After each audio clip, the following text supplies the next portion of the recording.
Masih di Cakrawala Podcast, teman-teman. Kita sekarang masuk di mengenai kerjasama luar negeri. Yang mana kerjasama luar negeri ini sudah dilakukan oleh pemerintah Kota Denpasar. Bu Laksmi salah satu orang yang berada di belakang semua itu. Kita mau tanya nih Bu, masih berkaitan dengan bidang tugasnya Bu Laksmi di bagian kerjasama. Program kerjasama luar negeri itu apa sih Bu? Biar netizen tahu juga. Jadi program kerjasama luar negeri itu saya ceritakan sedikit.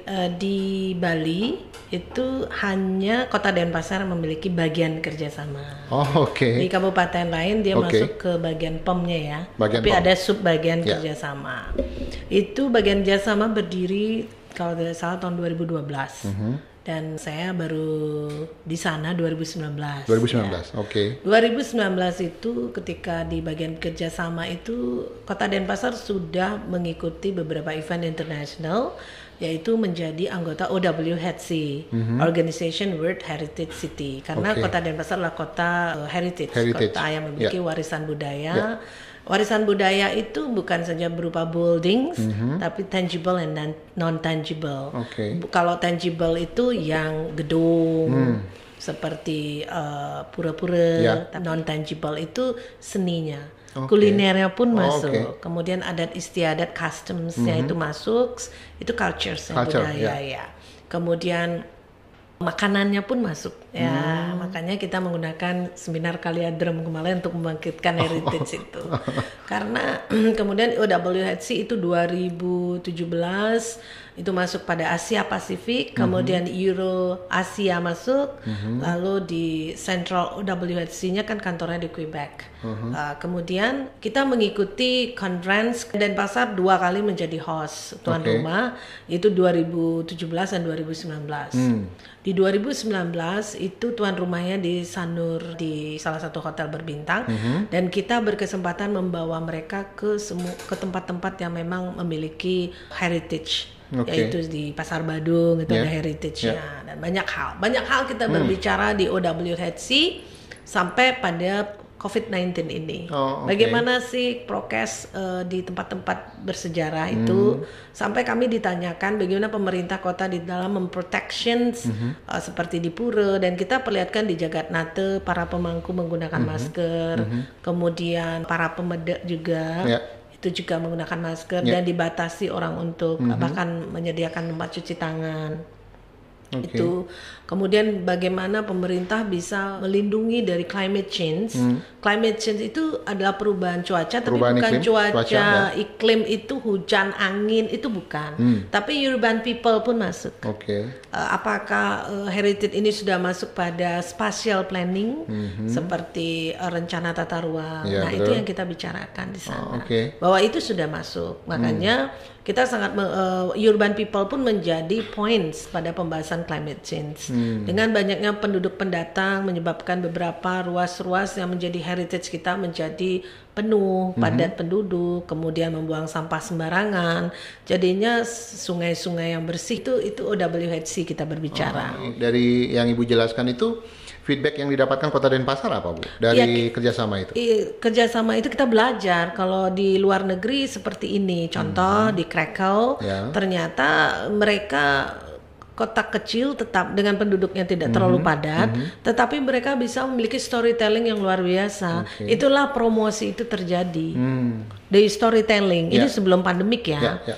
Ketika kita datang ke sebuah square, itu ada pusat keramaian di sana. Kalau kita lihat Gajah Mada pun sama. Nah, tatalah Gajah Mada itu dengan cerita-cerita yang menarik. Jadi kita bisa belajar seperti itu. Iya, kebetulan kami sempat berdiskusi kenapa orang kita sangat jarang berjalan di trotoar. Benar nggak Pak? Betul. Mengapa? Karena dia tidak memiliki sightseeing yang kita tampilkan. Tapi kenapa di luar negeri orang senang berjalan di trotoar? Karena ada sightseeing yang dia lihat begitu menarik gitu. Nah sekarang bagaimana kita mengolah orang yang senang di jalan di trotoar, bukan trotoar yang jelek, tetapi apa yang bisa mereka lihat. Ternyata di sebelah kirinya banyak proyek fisik yang sampai berdebu. Tetapi ketika dia berjalan di sebuah heritage area atau zone, saya bisa melihat gereja, saya bisa melihat panorama, Ya, ada betul. street museum Ya, di ya. situ. Nah, contoh seperti itu ya. Oke. Itu ilmu yang kita dapat. Nah, itu kita gali. Nah, itu OWHC. Ya, ya. Di pandemi COVID ini, saya kebetulan berbicara di Euro-Asianya, itu menyampaikan begini kondisi kota Denpasar, bagaimana climate change itu, urban people, bagaimana kita bisa tetap mempertahankan budaya kita walaupun dengan pandemik, dan itu mendapatkan poin tersendiri oleh wali kota Kazan di Rusia, dan sangat luar biasa untuk kota Denpasar. Bahkan tetap semangat walaupun kami mendengar Bali kok positifnya banyak, tetapi saya yakin kota Denpasar mampu menanggulangi ini sebagai central city seperti itu. Jadi semangat itu tetap terjalin seperti itu. Itu poin lebih ya OWHC. Kita berbicara Denpasar menjadi anggota Asia Pacific CityNet itu bersama kota-kota yang lain dunia, Vietnam, South Korea, itu di tahun 2019. Wali kota yang terdahulu menandatangani sebagai members di tahun 2019. Disitulah banyak kita mendapatkan ilmu. Bagaimana sustainable tourism itu bergerak. Ketika di Nepal terjadi gempa bumi, tapi cerita-cerita itu tetap ada. Bahkan bagaimana merevitalisasi gedungnya seperti apa, itu kita belajar. Bahkan ada bangunan yang sekian itu, tapi kok storytellingnya begitu mengena. Itu yang menjadi bekal kita, government, untuk membangkitkan storytelling. Kalau sebelum pandemi mungkin pemerintah Kota Denpasar banyak ya mendapatkan undangan-undangan untuk melihat secara langsung ya. Itu ada undangan seperti itu. Ada, mungkin tahun-tahun sebelumnya ya 2018 atau 16 seperti itu. Nah, kemudian mulailah kita berbicara, bahkan Denpasar di Asia Pacific CityNet ini belajar tentang mitigation. Dan kemarin bagian kerjasama bersama BPBD Kota, Dinas Kesehatan, menjadi partisipan dan belajar. Di situ ada breakout room untuk kita berbicara. Itu bersama Aceh ketika tsunami, dia bagaimana sih mengatasi itu, sampai kami memberi masukan. Mitigasi itu juga perlu, salah satu poinnya adalah pasca mitigasi itu counseling, yaitu psikis kepada korban. Walaupun itu hanya berupa kebakaran sebuah rumah, tapi psikis menyembuhkan berkepanjangan. Bukan selesai pada saat penyelesaian pemadaman selesai, tetapi pasca, sustainable life dia bagaimana? Itu perlu didekatkan. Itu perlu didekatkan kembali para stakeholders ini seperti apa? Bukan selesai BPBD enggak, tetapi setelah itu pemulihannya dia, healingnya dia, sembuhnya dia bagaimana, ketraumaannya dia. Walaupun itu hanya 1-2 rumah kebakaran, tapi psikisnya itu yang perlu kita jawab.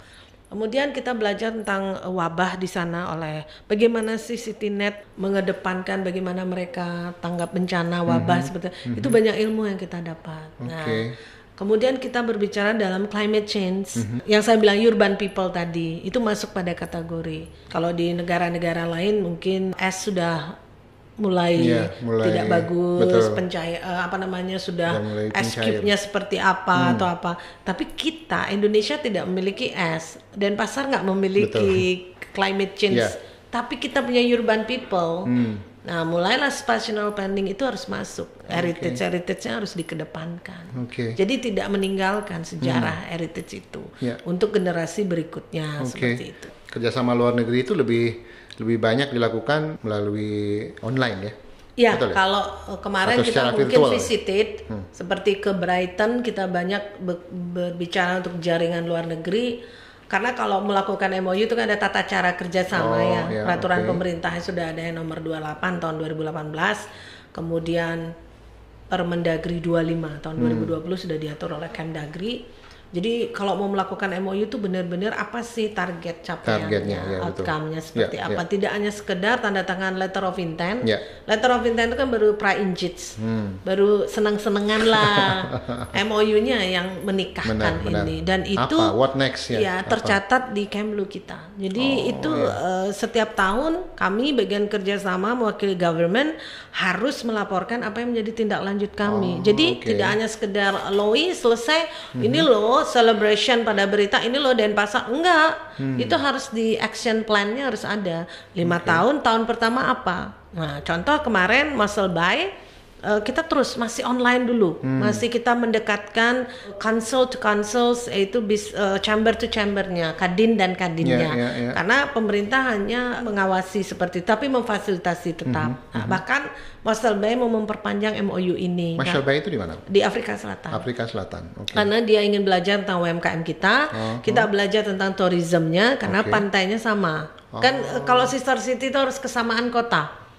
Syaratnya harus kesamaan kota, nggak boleh dan pasarnya lebih mendominasi, nggak bisa. Dia harus kerjasama menguntungkan dan dananya harus kedua belah pihak. Nah, bagaimana mengatasi di pandemik ini? Orang akan berpikir, karena pandemik Kota Denpasar nggak bisa ngapain. Tidak, itu bisa terjadi. Mengapa? Kita menggunakan online, hybrid, virtual. Contoh, ini PERT, kita ada kerjasama tanda tangan Desember. Kita sudah memiliki joint working group. Desember 2000? Tahun lalu 2020 kita tanda tangan kan 16 Desember kalau nggak salah ya.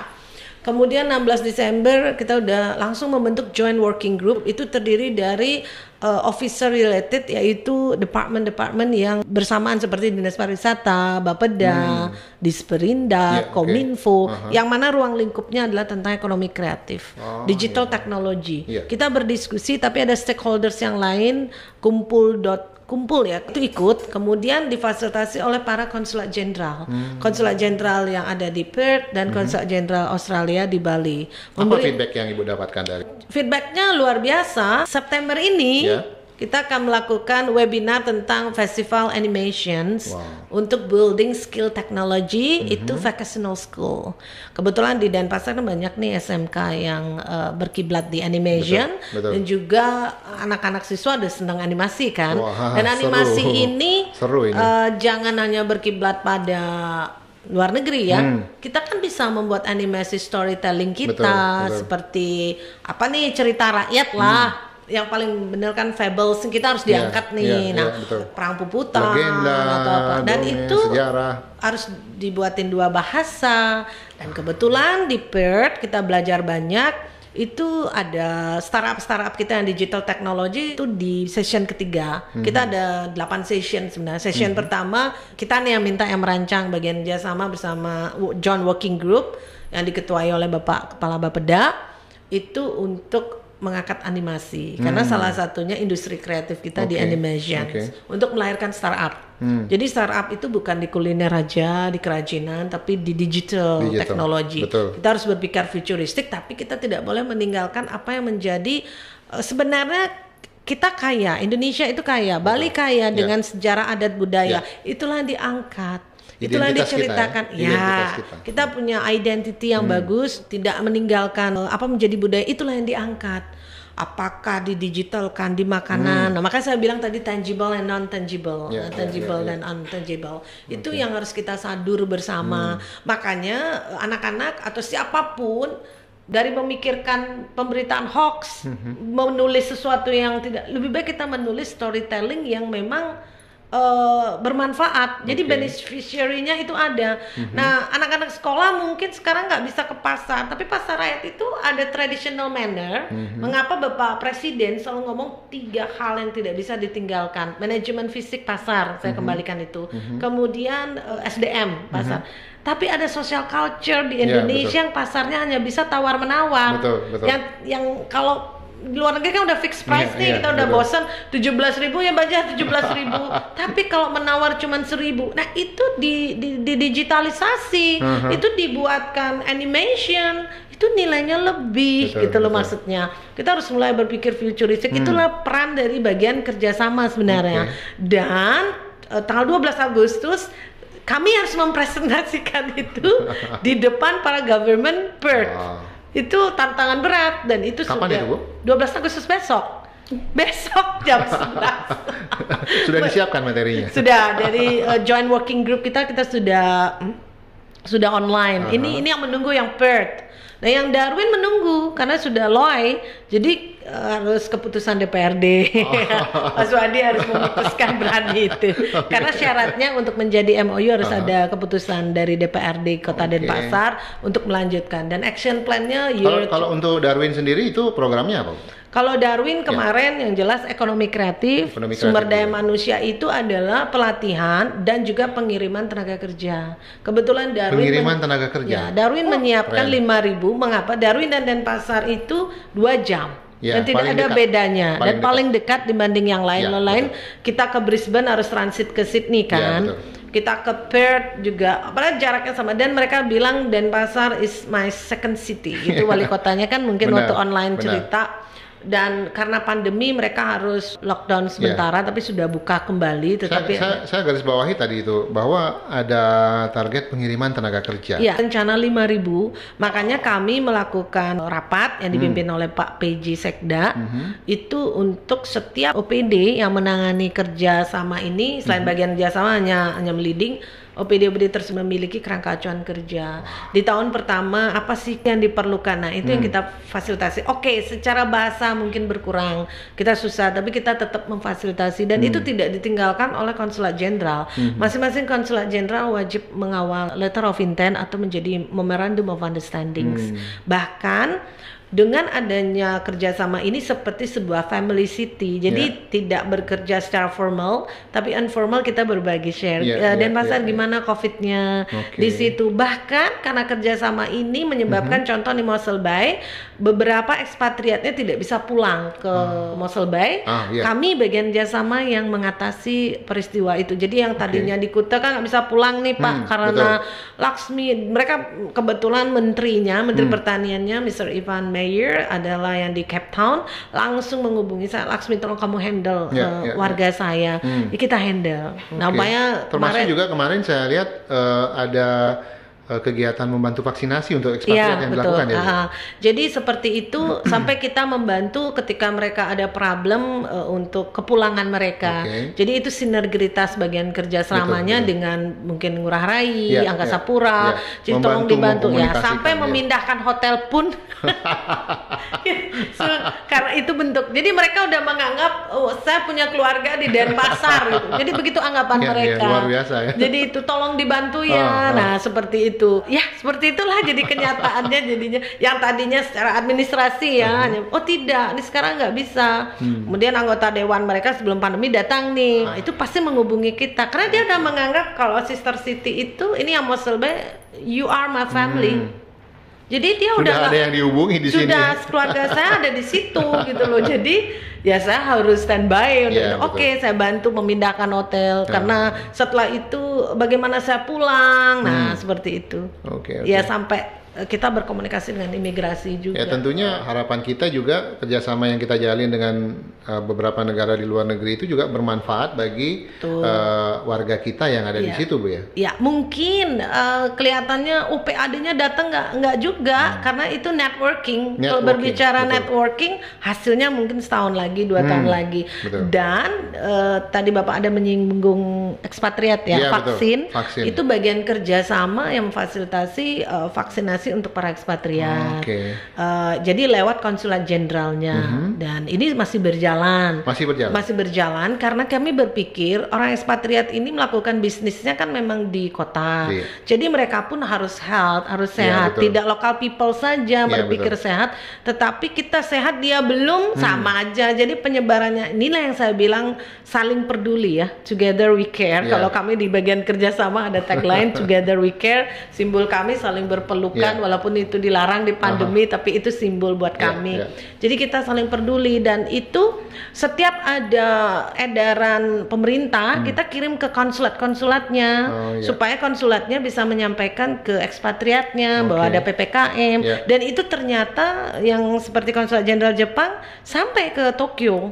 Ini loh pedulinya pemerintah kota dan itu membuka networking kita yang di Jepang, walaupun saya nggak ada MOU dengan Jepang atau pemerintah kota, tetapi ya contoh nih Vietnam ekspatriatnya kita vaksin, kemudian sampai kedutaan besarnya bersurat apa yang bisa dibantu untuk kota, kamu berikan untuk kota, itu feedback sebenarnya. Nah kemarin Juga Duta Besar Vietnam menyampaikan tata cara Vietnam menangani pandemi seperti bilik antiseptik. Nah, itu yang kita lihat kita lakukan lewat CSR. Kan pertama kali Vietnam menggunakan itu kan.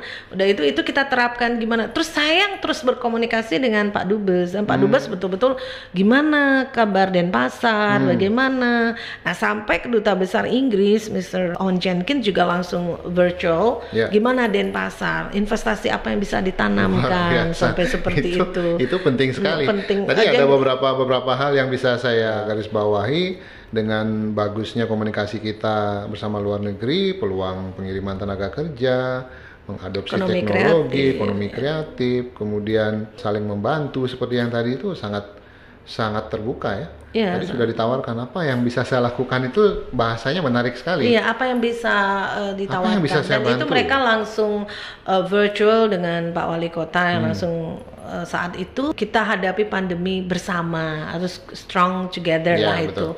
Begitu juga dengan Perth ini, makanya kami dikejar untuk tahun pertama kita ada kalau nggak salah 6 agenda dan di Perth itu ada Westech Festival. Itu festival terbesar di Perth tentang teknologi.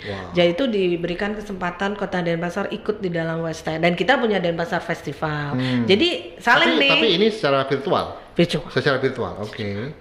Rencananya Denpasar apa yang akan ditampilkan di masih festival kita itu? bicarakan 12 August besok. Apa yang bisa, mungkin perwakilan komunitas apa yang mengirim. Dan itu banyak investor di Westech. Jadi banyak investor siapa, tertarik saya sama animasi anak SMKTI. Dia bisa engagement. Kita tugas pemerintah kan yang facilitate sebenarnya. Jadi gitu. Terus kita juga di poin 2, poin 3 itu speaker untuk startup. Jadi kita punya backcraft kan di sini. Dia mengedepankan. Nah, ini untuk melatih anak-anak yang sudah berbicara animasi, daripada dia berbicara hoax untuk membuat hoax atau apa, mendinganlah kita membuat sesuatu yang positif. Dan itu menjadi lahan kerja mereka. Jadi sebenarnya itu ya, nanti kan ke the future-nya pasti ada Pak, nggak mungkin nggak. Karena kalau kita lihat, kalau sebuah perusahaan digital, perusahaannya boleh di Australia, tetapi yang bekerja dari Indonesia itu sudah sesuatu yang lumrah di dunia digital. Ini peluang yang saya lihat bagus sekali. Kemarin kami bagian kerjasama membuat yang namanya International Friendship City Track Sessions, di mana Denpasar itu disebar di seluruh negara, sampailah ke Warsawa. Jadi Warsawa Rusia. Jadi Warsawa itu tempat kita kemarin ke sana sewaktu di Krakow kan. Kemudian Ibu KBRI-nya, Ibu Duta Besar luar biasa semangatnya, sampai kita diundang dalam bentuk virtual tentang kosmetik. Akhirnya spa kita yang maju. Nah, untuk mengenalkan ini loh investor di sana. Dan di Warsawa itu mereka ikut juga di dalam Denpasar Festival, bahkan Vietnam melakukan webinarnya, itu mengundang kita. Kemudian India mengirimkan tariannya walaupun dalam bentuk hybrid dan shootnya di Pantai Sanur. Jadi itu disebarkan di komunitas Indianya. Kemudian Korea Selatan K-popnya ya, luar biasa. Dan itu shootnya langsung di tempat di Korea Selatan. Jadi emang ini benar-benar. Dan itu yang pertama Denpasar buat International Friendship City Track Session.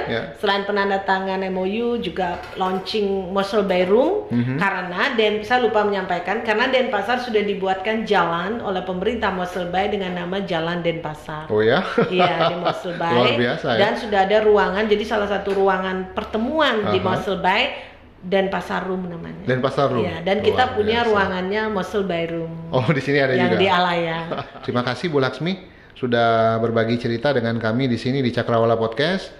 Luar biasa, dan hubungan kerjasama luar negeri ini sangat menarik sekali dan bermanfaat sekali tentunya. Kita tunggu nanti actionnya bagian kerjasama begitu semua ini sudah mulai terrealisasi. Kita lihat nanti teman-teman. Ibu, sebagai closing statement, apa harapan Ibu kembali lagi ke CSR? Kedepannya apa harapan? Harapan kami di bagian kerjasama ya, jadi untuk mengetuk hati semua pihak, baik itu perorangan, organize, kemudian kelompok, association atau pengusaha, untuk bisa berbagi bersama melalui gotong royong ini. Ya. Tidak saja di dapur umum, tapi masih banyak warga kita yang disabilitas, Ya. yang memerlukan juga perhatian Bapak Ibu, kemudian panti asuhan, itu sangat berkurang donaturnya. Itu juga bisa disalurkan ke bagian kerjasama atau bisa melalui dinas sosial. Jadi yang penting adalah rasa peduli, semangat, dan hadapi pandemi dengan hati. Satu lagi, harapan Ibu tentang kerjasama Denpasar dengan negara-negara di luar negeri apa? Program kemitraan ini sesuatu yang luar biasa. Ya. Ini akan memberikan dampak yang positif bagi pemerintah Denpasar, juga Bali dan Indonesia, karena kita tahu Indonesia banyak melakukan kerjasama dengan luar negeri. Inilah turunannya. Jadi ini akan bekerja ke depan dan terus ke depan untuk membangkitkan semangat ekonomi. Artinya dunia pun mengalami hal yang sama, tapi tidak berhenti. Ya, tadi sudah disampaikan harapan-harapan yang diinginkan oleh khususnya Bu Laksmi, tentunya mewakili pemerintah Kota Denpasar. Yang pertama, kita harus lebih meningkatkan kepedulian kita terhadap kondisi yang ada sekarang ini. Tentunya bagi pengusaha-pengusaha, silahkan gunakan dana CSR-nya untuk berpartisipasi di Kota Denpasar, karena pada prinsipnya kita sangat membutuhkan. Kita berbeda, tapi kita bisa bekerja sama, itu prinsipnya. Kemudian yang kedua, harapan terhadap kerjasama luar negeri tentu sesuatu yang sangat kita harapkan ini bisa berkembang terus ke depannya, karena sangat potensial bagi kita semua. Oke, sobat, kita sudah berada di sesi akhir Cakrawala Podcast.